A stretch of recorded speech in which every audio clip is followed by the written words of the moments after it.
For those who watched my last video, you'll know that I actually went ahead and installed the original 1998 PC version of Final Fantasy VII, and I did this for a couple of reasons. First of all, I've been hearing for a long time how the original version of the game is by far the best version of the game if you actually want to go ahead and mod it out. Now, you can do this with the Steam version, you can do it with the 2012 version, but the original version of the game from 1998 is by far the superior version for modding. And second of all, you know, I'd actually done a clear out in my loft upstairs and found my original copy of the game. I'd not installed this for years, so I thought it would be a good idea to go back and just see how it compares to today's version of the game. Well, I went through the install process, and to my surprise, the 1998 edition of Final Fantasy VII worked first time on Windows 10. Now, that said, as you can see, it looks utter cack. And that's actually just because this was a bad port. There's no two ways about it. And we get an example of this right off from the get-go when we first start the game. You're greeted with this just noisy, pixelated, disgusting cutscene here. And this isn't because the game came out in 1998. You know, this never occurred on the PlayStation version, which came out a year earlier. The cutscenes were clean in that version of the game. But for some reason, and I have no idea why Squaresoft did this, they compressed the original PlayStation CGI cutscenes, FMVs, for the PC version of the game, which is ridiculous because they played off the CD anyway. They weren't copied over to the hard drive. There was no real need to do this. Well, I'm sure there was, I just don't know what it was. It just seemed like a step backwards, and it seemed quite lazy. I'm sure there was a way around it. But just look at the state of this thing. Now, okay, back then we were all playing on 4:3 smaller, CRT monitors, and colours weren't as vibrant. You probably got away with this a little bit more back then than you can today, but even so, it is very, very noticeable. And this is just one area where the 1998 PC version suffered in comparison to the PlayStation edition of the game.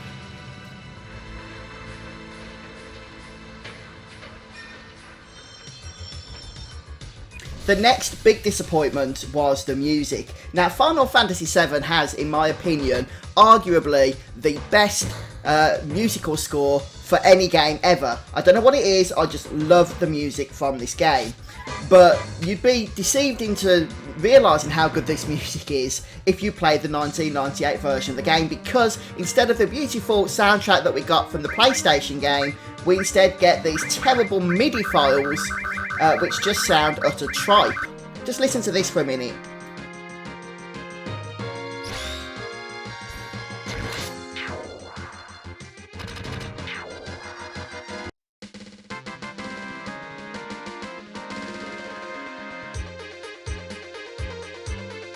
Another unfortunate part of the port was the fact that you couldn't actually copy the movies to play off your computer.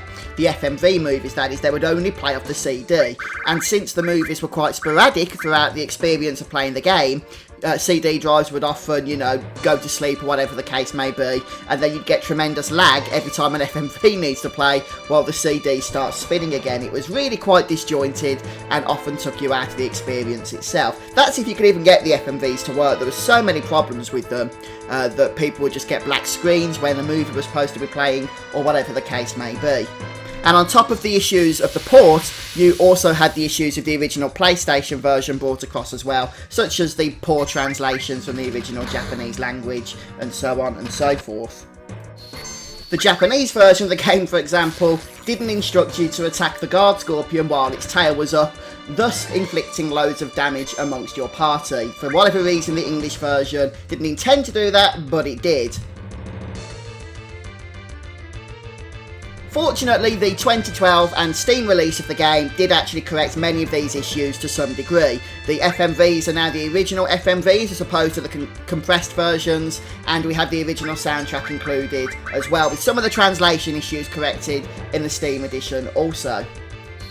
However, those editions didn't come out until at least 14 years after the original 1998 PC version. So before they did, the fans had to correct these issues themselves. And that's really what I'm looking at with this particular project. Taking the 1998 version of Final Fantasy VII and seeing how it is we can spruce it up and get a much more interesting, I'll say, experience with the game. Now, of course, a lot of these mods we're going to be looking at go above and beyond what the makers ever originally intended for Final Fantasy VII. But hey, what the heck, if we're going to fix things, we're going to have some fun doing it as well. Now, if you are playing the 2012 or 2013 Steam version of the game, and you want to have a look at some of these mods as well, you're going to have to download a program called Final Fantasy VII Converter. And what that will do is actually back convert, so to speak, your version of the game down to the 1998 version, and then you'll be ready to start setting it up with mods. And I did find there was quite a bit of a setup process, but once I got everything working, you can see here I used this program, Seventh Heaven, which is a fully working mod manager for the game, and you can literally just download mods straight from this program. And once you've downloaded them, as I've done, you can configure them, turn them on and off at a whim, and just basically set the game up how you want it. And if you decide you don't like a certain mod, you can literally deactivate it again at the touch of a button. There's even a mod for the music and the sound effects, so you can switch between different versions of the soundtrack at a whim whenever you want to do so. And obviously you can adjust character models and just all sorts of stuff here. And when you're ready, we just click Launch Game. And this, I would just want to stress this is still the 1998 version of Final Fantasy VII. Okay, that's all it is, but it's with these fan mods enabled at this point. And I've just gone ahead and enabled everything.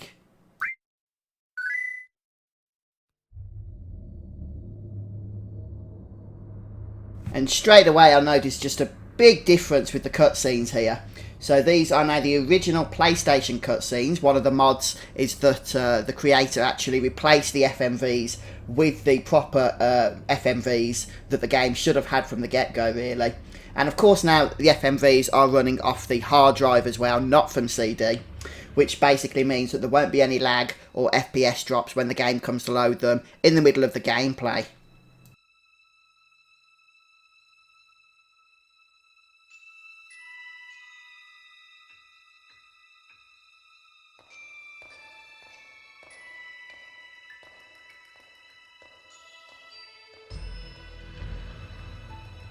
Now, some of the other changes that you're going to notice pretty much straight off the bat once we get into the gameplay here are, first of all, the music has been replaced from those dastardly midis, and we now have the official original soundtrack for the game, which is obviously a good change. On top of that, we have all the models have been changed, the player models, the non-playable models, or the non-player character models.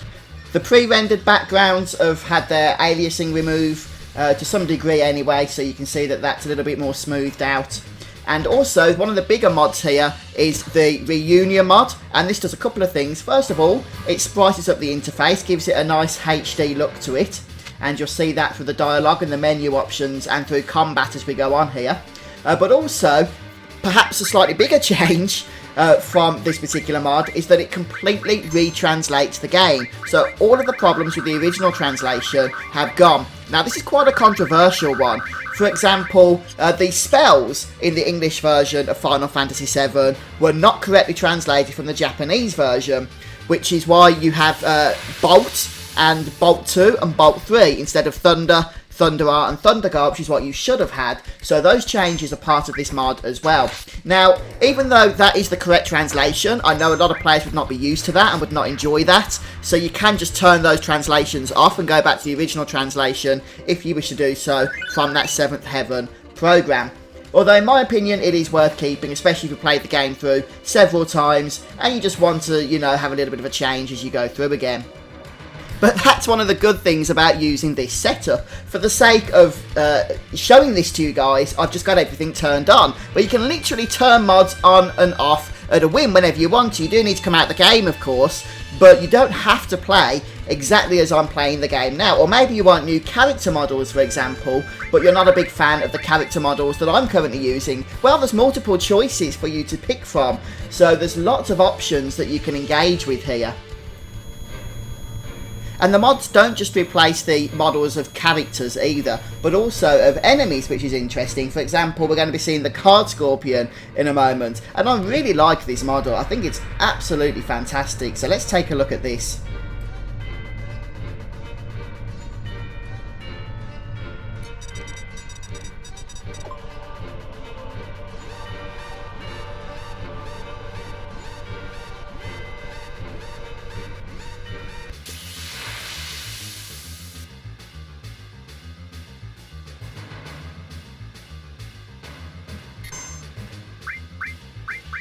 And it's not just the guard scorpion either, there are other bosses in the game, as well as just normal standard enemies that have had their standard models replaced with high detailed versions.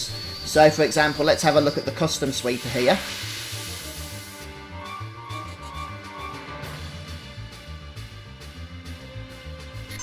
But what do you guys think of these new models? I mean, I think they're absolutely stunning myself. I really do like them. In fact, even if I turn some of these other mods off, I think keeping these new enemies in place is something I would definitely want to do were I to play through the entire game once again. And actually, I can't really show you this right now, but some of the new Genova models are absolutely fantastic. They really, really are pretty.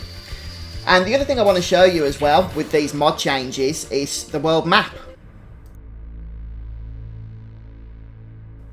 And you can see almost immediately how there's much more detail in the textures that are used here, and in all areas of the world map as well. So the grass areas, which you can see here, the desert areas, the oceans, the waters, the mountains, even the skybox has been replaced quite subtly, I will admit, but it has been replaced with a higher fidelity version of it.